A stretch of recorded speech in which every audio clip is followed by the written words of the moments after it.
Could the love stories that move us actually be maps that can lead us home to the sacred?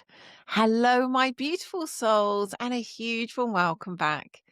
In this week's episode, I'm joined once again by mythologist, wilderness guide, and cultural craftswoman Stephanie MacKay, whose life's work is devoted to remembering how to belong to land, to lineage, to story, and to each other. In this conversation, Stephanie and I explore how old stories caught the soul. We speak of Angela Carter's Red Riding Hood and the shock of feeling Eros as a living thread, of Skeleton Woman and the fisherman's skin against skin, and what these unions in myth are really calling us towards. Together, we trace how desire becomes devotion, noticing where longing truly points, allowing projection to soften so love becomes more human and more sacred.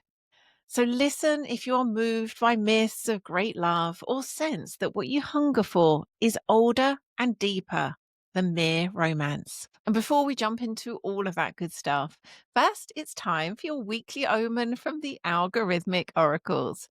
Eros shrugs. Forget subscribe and your notifications flirt with everything except meaning. Subscribe and each week something worth falling for actually arrives. Don't play hard to get. And if you're struggling with the challenges of walking your soul path in this crazy modern world and would benefit from guidance, kinship, and support, come join Unio, the community for wild sovereign souls. Unio is the living home for the wild sovereign soul path, where together we reclaim our wildness, actualize our sovereignty, and awaken our souls. We meet twice each month in our community guidance circle, where Jonathan and I meet you exactly where you are and with whatever challenges you're experiencing in life. And that really could be on any part of life you can think of. It could be sexuality, money, business, parenting, you name it. And that's in essence, in order to guide you to meet the material for liberation that your soul is calling you to, so that you may become truly free, living the life your heart longs for. You can discover more and walk with us by hopping on over to bemythical.com/unio or click the link in the description. And now back to this week's episode. Let's dive in. Hello, Stephanie. Welcome back. Hello, Lian. It's so good to be back. Wonderful to see you Oh, again. it really is a pleasure. And we both lit up as soon as we hit on this topic. And it was like, oh my goodness, we are going to have so much fun with this. Absolutely. So, beginning where the thread of this episode began, which was me pondering what really stood out to me, well, there are many things that stood out to me, but there was one thing that kind of really hooked me back in. And it was when you mentioned the profound effect of Angela Carter's version of Red Riding Hood, and how, and this is my recollection of what you said then, which is, it's lovely, isn't it? How stories end up like changing so many times in the retelling. But my recollection is it had this kind of profound, almost like this fork in the road of your life path where you just went in a completely different direction because of how it spoke to you and what it showed you. And that was pulling me back. And I was like, yeah, we didn't really get the chance to explore that as much as I felt I wanted to at the time because we had so many other things we wanted to. And I know that we're going to explore more deeply this notion of stories romancing the soul. But before that, I would love to go back to what you shared about the impact of that story and what it told you about you.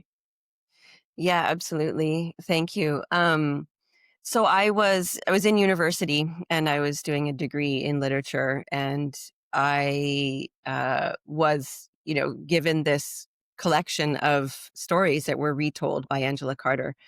And one of them was the story of Little Red Riding Hood. And I think reflecting back on it, what was actually so powerful in her retelling was that I think Angela Carter had a deeper understanding of the story and was able to retell it in a way that lifted up that deeper understanding and brought to surface her deeper understanding of the story, rather than just a sort of rote retelling or, copying of the story as it's sort of known publicly. And what she lifted up in that story was this erotic link essentially between the soul and the wild.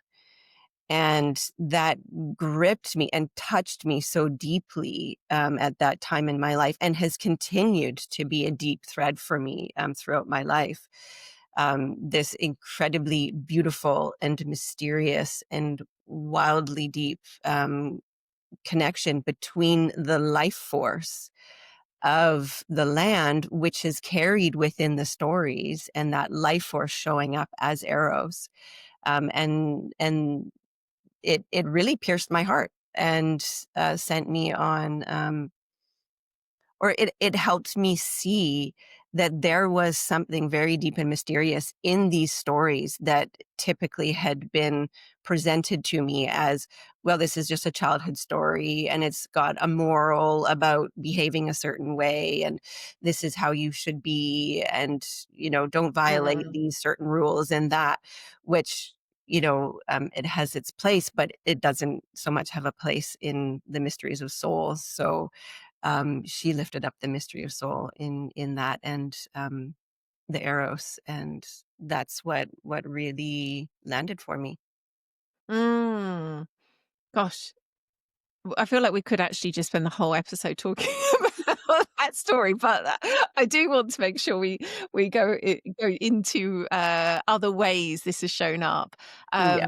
But what's fascinating to me is what you were saying there, the way that her understanding of what was like lay at the heart of the story allowed her to create this retelling that was actually radically different. It had a radically different message to the one that, the Hmm. Little Red Riding Hood was basically like, behave this way or else.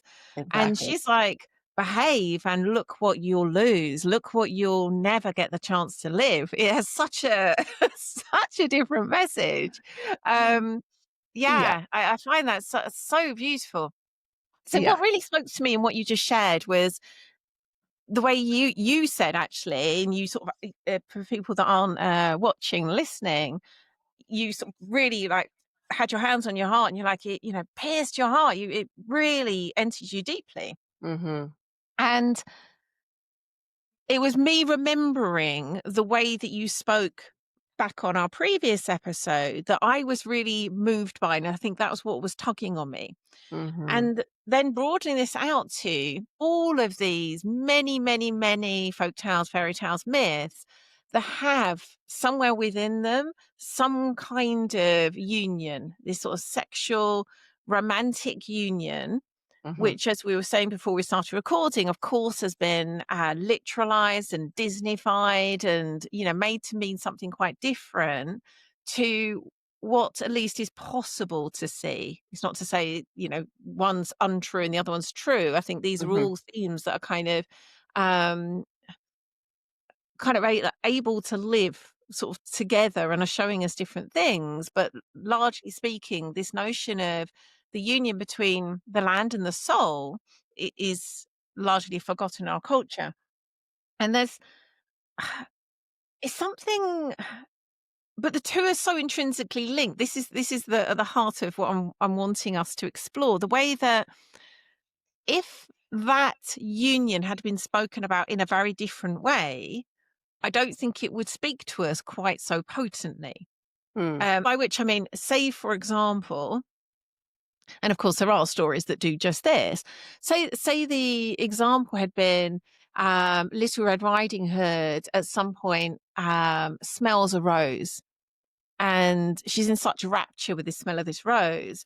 And whilst there is, that may move some people at some point, it probably isn't going to move people in the same way as the Eros in that story did for you, or indeed, as I was sharing with you, stories like Skeleton Woman have for me. Hmm. I was just thinking, have I got the version handy? And I just looked and I was there. So I just want to read the Yeah. passage that, if I can, hopefully it'll open quite quickly on the right page because I've read it. Um, a number of times in circle. Yes, here we go. Perfect. um, there's it's just this last couple of paragraphs. And so skeleton woman and the fisherman who has kind of like pulled her out of this place that she's been resting at the bottom of the ocean, and there's this whole kind of thing where he thinks she's trying to kill him, and she's all tangled up, and it's created further division and fear between them. And then at the end, he falls asleep, and she takes his heart out of his chest, the mighty drum, and she uses it to bang for flesh on her bones and eyes and hair and all of these things. And so she's being made whole. And when she was done, she also sang the sleeping man's clothes off and crept into his bed with him, skin against skin. She returned the great drum, his heart to his body, and that is how they awakened, wrapped one around the other, tangled from their night together, in another way now, a good and lasting way. The people who cannot remember how she came to her first ill fortune say she and the fisherman went away and consistently well fed by the creatures she'd known in her life underwater. The people say that it is true, and that is all they know. And they all lived ever happily ever after, of course. Um, um, but that scene of, creeping into his bed and skin against skin, and that language, tangled from their night together in another way now, a good and lasting way. There's something about that just takes my breath away. Mm-hmm. And it's not, and it's no coincidence, it's not a mistake that the union is shown in that way that like speaks to us so viscerally. Mm-hmm. Absolutely. Yeah. Yeah. So yeah, let's go here. Yeah, I mean, even just listening to you read that, it's like I almost have tears in my eyes at how beautiful it is. Mm, And I think what it touches, likely in both you and me and all the rest of us who are moved by these moments in story, um, is that it actually touches a very ancient part in us. It touches that ancestral memory that we have of the time when, as youth or adolescents, we would go through an initiation that carried our desire into that union with the holy or with the land or with the wild, however you understand it. And then that very ancient union, which again is still happening in a very different way, it's still alive. We have a deep longing for it. It is a natural unfolding of the human soul to come into that lovemaking with the holy, that union with the wild, that does have an everlasting imprint on us as we move through the rest of our lives. So I think stories will forever, stories that hold this piece as very central, will forever capture us, and we will forever long for them, because it is what the soul is always moving towards, is this union. aching for. Yeah, absolutely. Mm, yeah. And I don't know how well I can name this succinctly, but we were exploring before we began recording this way in which we can either completely literalize the lovemaking at the heart of these stories, or we can say it's actually got nothing to do with love between two humans, and it's all about the union, either between, you could be the two part, masculine and feminine within, or between the soul and the land. Hmm. And how can I put this? There's a way in which I see that, say, for example, going back to the fisherman and skeleton woman, allowing them to also be a man and a woman is kind of what allows that kind of the eros between them to stay alive, Mm, whilst we're also looking at kind of a, well, where else is this being activated within me? mhm, Does that make mhm. sense how I said that? It was it's quite a clunky thing to put words around. Yeah, for Oh, I'm sure. putting clunky words around something that's beautiful. Yeah, I think what I'm hearing is that there is a place for both the human and the holy, or the human and the sacred, and that they're essentially not separate, and that they are also separate. And so, holding that paradox of Mm, um, that, yes, we long for this, and we long for, ache for this sacred love with another human, and that is, as you say, part of why these stories have such a hold on us, is because we can relate. The stories are mm, put into human form, and then we can relate it from this, human body, or this human heart. And and I think that that human longing is also informed by the soul's longing. And so that there mm, is a relationship between the two, and a dance between the two. mm. Hmm. Yeah. So knowing that these stories are providing an invitation into, I guess, a different kind of romance, uh, or a deeper romance, or a romance between aspects of ourselves and something else that aren't, again, literally kind of seen in the story. Um,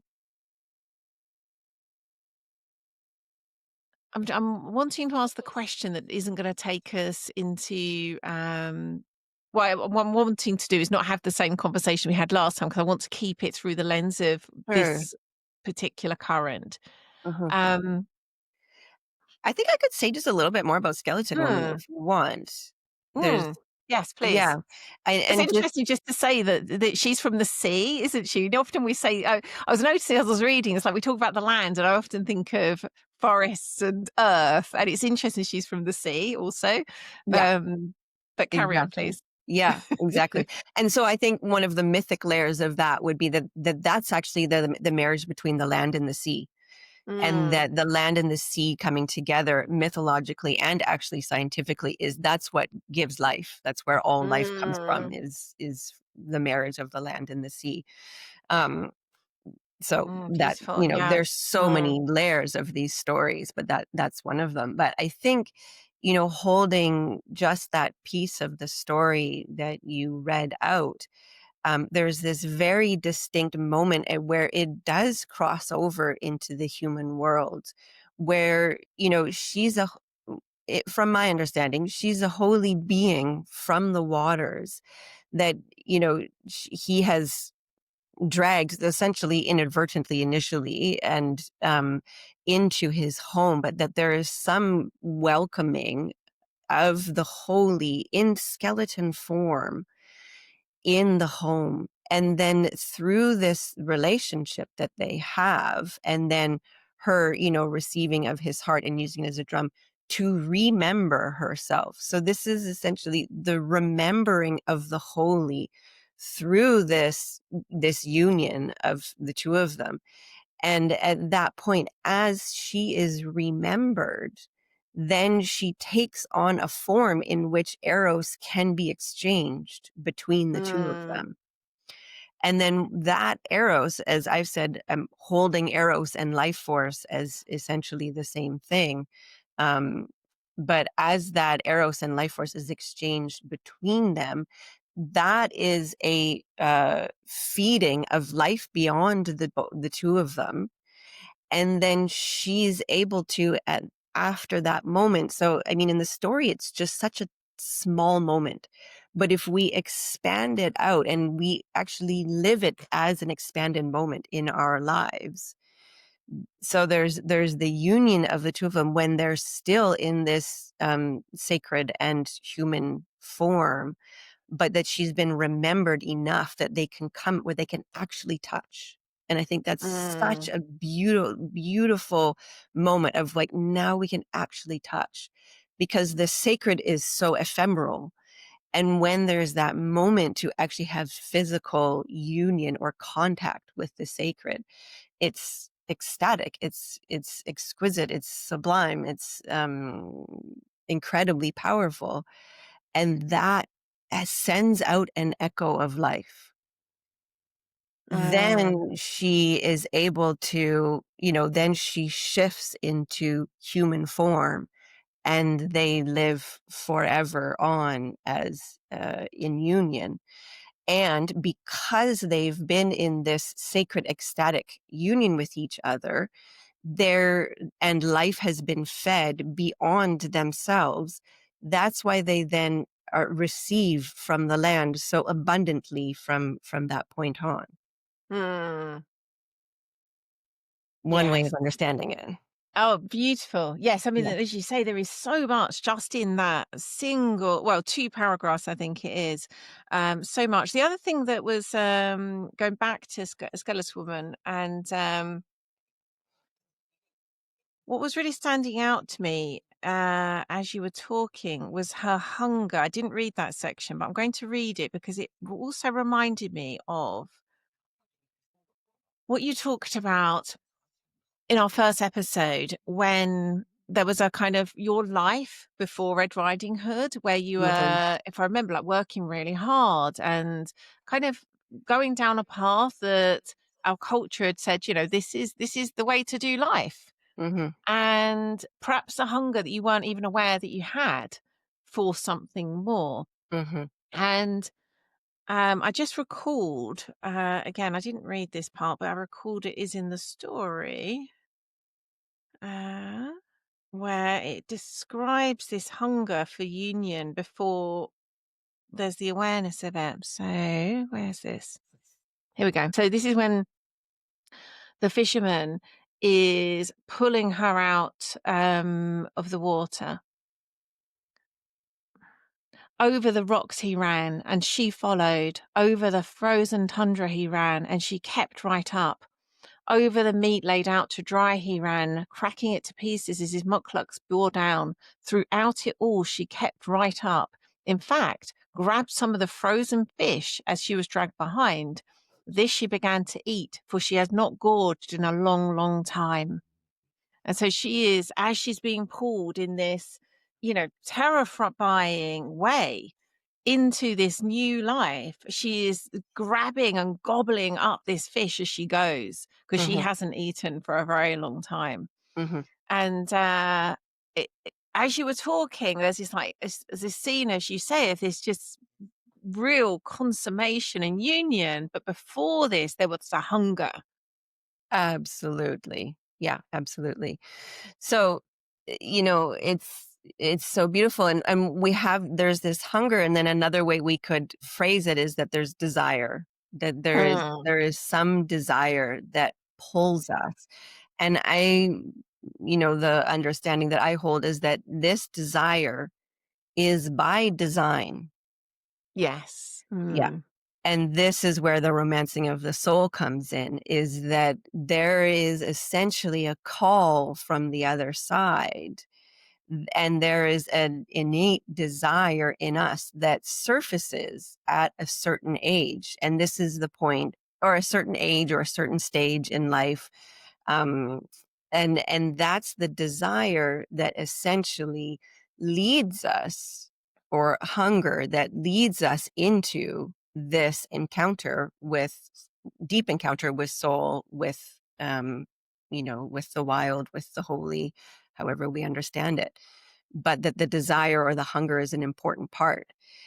And there's also, the other side, that there's this hunger because of a longing to be fed. And the fact that she, is running and picking up the fish and feeding herself because she hasn't been fed in so long.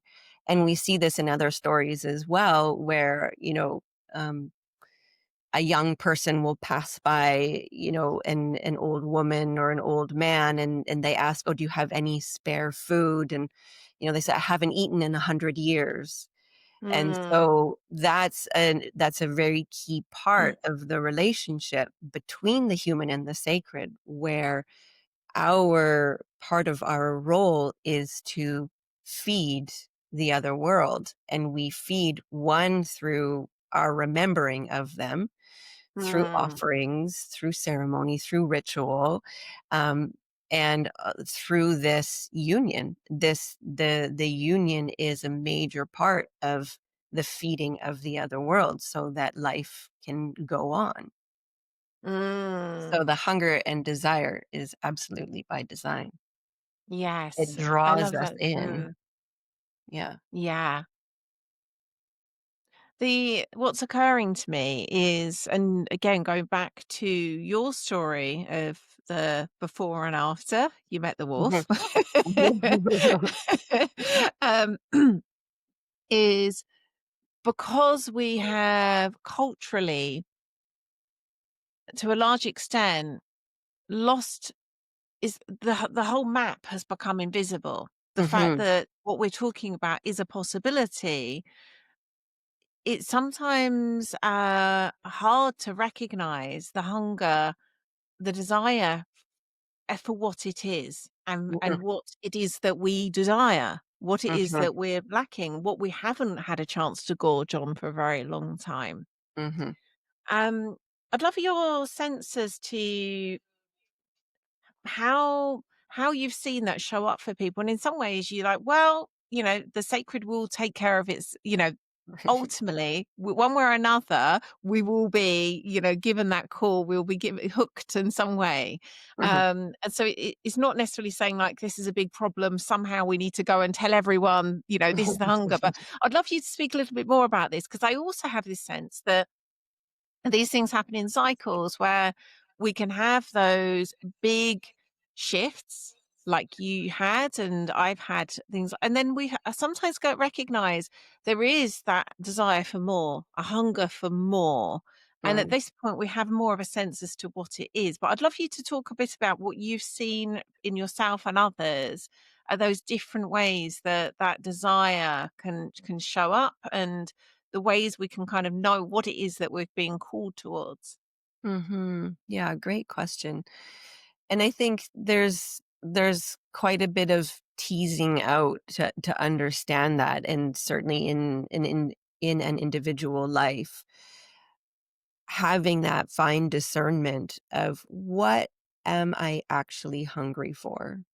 Mm, And I guide wilderness quests, and people are out on the land, they're fasting for 4 days and they're solo for 3 days, and one of the main questions that we offer them is, when you feel hungry, ask yourself, what am I truly hungry for? mm, What am I truly longing for? What am I truly desiring? Because essentially this desire or the longing, the hunger, can get, without the cultural container to direct the arrows towards the sacred, what can happen is that it gets sidetracked and gets planted on um, different forms of consumption, or different forms mm, of fleeing, of numbing. So we can absolutely project it on another human being. mhm, So when we're deeply longing for the sacred, but we don't have anybody to direct us towards the sacred, what we tend to do is look for the sacred in another human being. And we meet this other human being and they're glowing and radiant and beautiful. And we see the sacred in them, but it's a mm, projection. Of course, we all have the divine within us, and this is something slightly different, where no other human being can hold that role of the sacred for us. And so that's one of the main places where it gets directed. it really Um, is. yeah. Mhm. Yeah. This is exactly where I feel we need to go now because it's a kind of unpopular thing, isn't it? Mhm. No one wants to hear that this great romance, this fantasy, this idea of, I've met the one, he's my soulmate. Mhm. No one wants to hear that we are projecting the sacred onto them. Mhm. And again, it's not to say there's nothing else going on. But I think this is one of those things that is really, really hard for us to receive. Is a very unpopular truth. Mhm. Yeah. And as you say, it's not to say that there's not profound love between human beings. There is Mm, profoundly beautiful love between human beings. And there's actually a great poem, which I'm not going to be able to recite, but that essentially the idea is, does the earth want nothing more than to throw lovers into each other's arms so that, we can feel her embrace through each other, mm, So there's a beautiful place where we can share the sacred with each other, with our human loves. Um, and there is, as I say, a a union, a sacred union that another human being cannot possibly hold, and it's not fair to ask them to hold that. mm, So I think, uh, I'll just pick up also what you said about the sacred will take care of it. Like it's mm, okay. They'll take care of it. There will be a point. So often in a relationship, what I would say is don't worry too much about figuring out, oh, am I projecting the sacred on this person or not? Allow yourself to fall completely in love, go for love. It's at the point where you start feeling something pulling you beyond your partnership. There's a very mm, distinct point in relationships where all of a sudden it's like, you're not the holy being that I thought you were anymore. mhm, And I want something more. I'm longing for something more. So when it's at that point of I'm wanting something more, of then saying, okay, don't blame your partner. It's not your partner's fault. Then start to look towards the sacred and see that there is a call, there's a hunger, there is a desire, there is a union that is longing for you just as much as you are longing for it. mm. Yes, and this is where culturally the idea of these fairy tales being only about union between two people sends us on this goose chase for like, well, if it's not here, it must be out there in another person, another person, another Exactly. person. Exactly. Mm, Yeah. And then you yeah. just get the endless cycle of I'm just keep trying to find it and then I'm Mm, finding myself dissatisfied.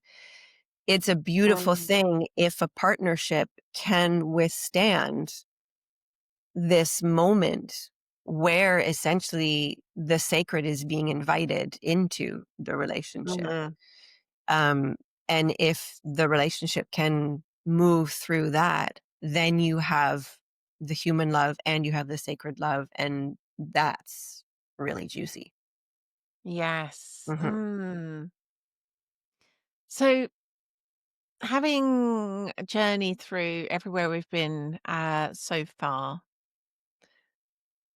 what would you suggest to someone listening it might be one of the stories we've touched on already. It could be a different story that's really spoken to them. Um, in this moment, actually, the Martin Shaw's telling of Foxwoman suddenly sprung to mind, which has got very different. Are you familiar with that one? Not very familiar with that one. It's got a sad ending, and I'm Mm. not usually a sad ending kind of girl, but it's got this iconic final line where, um, in short, the foxwoman kind of like turns up in the hunter's life, and he is just so blessed and intoxicated, enchanted by her, and the way she's cooking his meals and mending his clothes, and there's a bit of that leads up to this before he actually knows it's foxwoman, but then at some point he knows it's foxwoman. And it's all perfect apart from she takes her pelt off and hangs it on the back of the door, and it's got that foxy smell. Mhm. and little by little, that starts to drive him mad. And there's he's sitting at the table with her one evening, and he's like, you know, "My love, you've just blessed my life. I love you so much, but I can't stand the smell of your pelt anymore. Could you just please perhaps just leave it outside?" And, the next day when he comes back from hunting, she's gone. Mhm. And the story ends with you see him standing at his doorway, lonely in his whole body, aching for Foxwoman. Mhm. And that just came to mind all of a sudden, and it's this really, you know, melancholic, sad ending that we go from union to that to the Mhm. division. And I was going to ask you something completely different, but I'm just going to go on the idea that came into my mind for a reason. Mhm. And there's something about the way that each of these different stories speaks to, you know, one to you, one to me, one to someone else listening, and probably each of them evokes something different in us.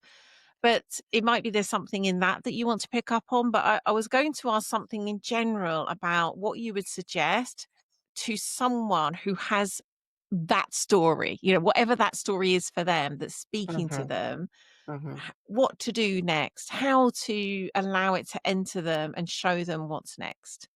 So Mhm. please feel free to go wherever you want from that Okay, great. box of chocolates I've just offered. Yeah, okay, great. I think this does bring us to something that I did want to touch on, is that there is, in a lot of the stories, there's the initial love. There's this moment, and this is why in the stories it's instant love. You know, this is where Mm, we get the love at first sight from. Of course it's love at first sight because they're sacred beings. They're the divine showing up. So it's anytime we have a moment, an encounter with the sacred, mm, it's instant love. So when the sacred shows up, we immediately fall in love, and we have this blessed moment or this blessed time in our life where we're enraptured and we feel incredibly mm, blessed. We feel totally in loved, wrapped in the arms of ecstasy, and um and then we lose it. Then there's some sort of loss. In a lot of the stories, it's a monster or a giant or a dragon comes and takes, you know, the prince or the princess away. In, you know, the Foxwoman stories, you've shared it, or as Martin Shaw shares it, there's this, the wild all of a sudden becomes less and less tenable, or less and less, you know, um, acceptable within, you know, this domestic situation. Um, so there's a loss for some reason. I think at the end of Foxwoman, we're left with heartbreak, which is very key. In the other stories, it doesn't end that way. The you know, prince or princess is taken away, and we actually start with heartbreak. But wherever the heartbreak happens, the heartbreak is a necessary part of this whole journey. And mm, because what it's asking is that, and generally what ends up happening is that when we have hold in our hands and when we hold in our heart such profound love, when we lose it, the only thing we want to do is get it back. That's it. mm, We just want to get it back. And how we get it back then sends us on the initiatory journey to become an adult who truly knows how to hold the love that we have. So if somebody finds himself in that place, it's then asking the question of, what is actually being asked of me? What is necessary for me to get to the place where I have grown enough in my capacity to be able to hold the love that I have in my life? And whatever comes from that question, the life unfolding that comes from that question is the initiatory journey to union with sacred and union with another human being. Mm. Yeah, beautiful. I'm glad that Foxwoman decided to enter. Mhm, mhm, um, so going back to, and this is really our final point, I think. So on hearing everything that we've said and feeling that connection with a certain story, what next? mhm. Okay, hold on. I just want to jump back to Foxwoman for a second. One other thing Mhm. that I would say, sorry, was well, um, is that if you have that experience with your partner of, ugh, I just like their stink is just too much now. I just don't like it anymore. Metaphorically or literally. Metaphorically or literally. Um, know that you're being asked into a greater love, that there's not Mm, it doesn't sometimes we have to leave our partners for sure. And sometimes we don't. And this goes back to what I was saying, is that if the partner can hold that then journey to retrieving, the heart of your beloved from the underworld, then that human partnership will remain. But so it's not to look and blame the human partner. It's to look where mm. else you are being called to come into union with love. Yes, there's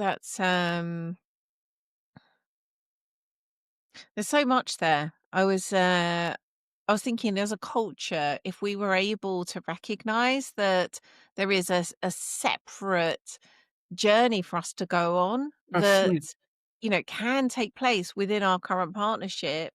mhm, It doesn't necessarily mean that we need to leave it because it could be sustained within it. And I exactly. think we lack that understanding because again, we think we're looking for another human love, Yeah, and it often isn't the case. yeah, Yeah, I'm really glad you went back there. Thank you. yeah. So, our So, final question. okay, I'm sorry. Can you ask it again? Can you ask it again? Sure. Okay. Um, so having heard everything we've journeyed with, it might be that listeners already have a story that has been calling them and kind of, sitting at the nudging at the edge of their psyche, and then now realizing, I now know why. I mean, it could be one of the stories we talked about, it could be another one. It's like, I now know why that's kind of been there, kind of speaking to me all this time. I'm Mhm. now ready to allow it to enter me more deeply, to show me what's next. How Mm, would you suggest they perhaps could go about that? great question.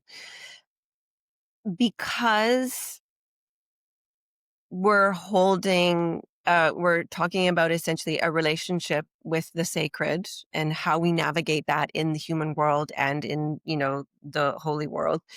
Um, I go to ceremony. And this is what I talk about with my clients. And when I'm, guiding somebody through a situation like this, is to enter into ceremony, because ceremony is the language of the sacred. And so to approach the story and to know that stories are living beings there, and if a story is holding you, if you are, deeply in a story, there's a reason why, and that story, who is a living being, has something for you.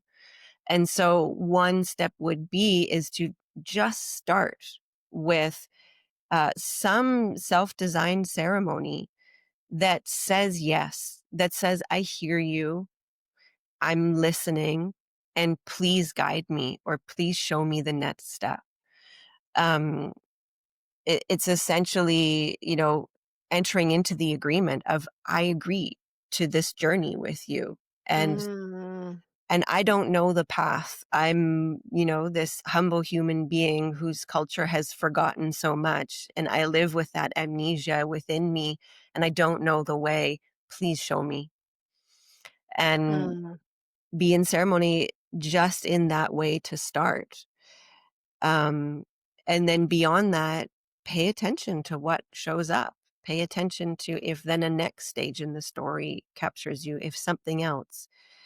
Go deeper into the story. Like, there's so much in the story. Stories are endless. We can just keep going deeper and deeper in the story. Find a mentor who can, help you understand where you're at in the story, what the story has to tell us about the next steps for you on your journey, what's coming up next. Somebody who knows the terrain that can guide you into this deeper relationship with the living being of story and the sacred. Mm, yeah. Oh gosh. This is one of those conversations that we could just go on and on and on with, but I really loved that. It brought to mind. In fact, it was, I believe that some of your trainings with the Animas Institute, wasn't it? Mhm, Bill Plotkin's work. It was actually a course I was doing many years ago with the Animas Institute, and one of the rituals we did was to go and do a ceremony similar to with a figure in the wild. And I was in this, I'd been kind of like going through this 6 month dark night of the soul at the time. And I did this ceremony um, at a yew tree. And I've done many, many ceremonies and, of all different kinds. And this one, it just, as you said that, I was like, wow, it was very simple in nature, probably one of the simplest ceremonies I've ever done. mhm, It was so profound what took place at that tree. mhm, Then I haven't got the time or even the words to describe everything that happened. But the next morning, I woke up and I just like been propelled out of that 6 month time that very next morning. mm, And I knew it was because of what happened in the ceremony. It was so mhm, profound. It just mhm, brought, just you're saying, the being from the story to life in such a way mhm, that it was a immediate transformation. And mhm, of course, it's not always going to be like that. It's not always going to be, this radical night and day difference. It just, in that moment, it was for me. mhm. But it was as simple as that, really. It was as simple and as profound as that, just, animating that figure from the story in a ceremony. And it was that profound. Exactly. Yeah. And it doesn't have to be, we have this, idea that ceremony has to be this big, elaborate, complicated thing. And, but it can be a very simple ceremony. Mm, The key is that ceremony is the language of the sacred. And so when we enter mm, into ceremony, it's a very direct conversation and expression to the other world. And and yeah, it's beautiful, absolutely beautiful mm. what can happen on the other side and the power of it, and which is essentially the response. It's the response from the Yes. other world. And yeah. What you just said there about how simple it can be, there's two things that came to mind. One, in this instance, it was so simple. I mean, it was, if I recall correctly, it was many years ago, but it was like me, the yew tree, and an offering and some words. I mean, Yeah, it was really that. exactly. It wasn't even particularly long either, but it was one of the most powerful of my life. And then it also brought to mind the poem "Praying" by Mary Oliver, which I've just brought up. I'm going to read because I think it's a perfect way to end this Right. conversation. Beautiful. It doesn't have to be the blue iris. It could be weeds in a vacant lot or a few small stones. Just pay attention, then patch a few words together and don't try to make them elaborate. This isn't a contest, but the doorway into thanks and a silence in which another voice may speak.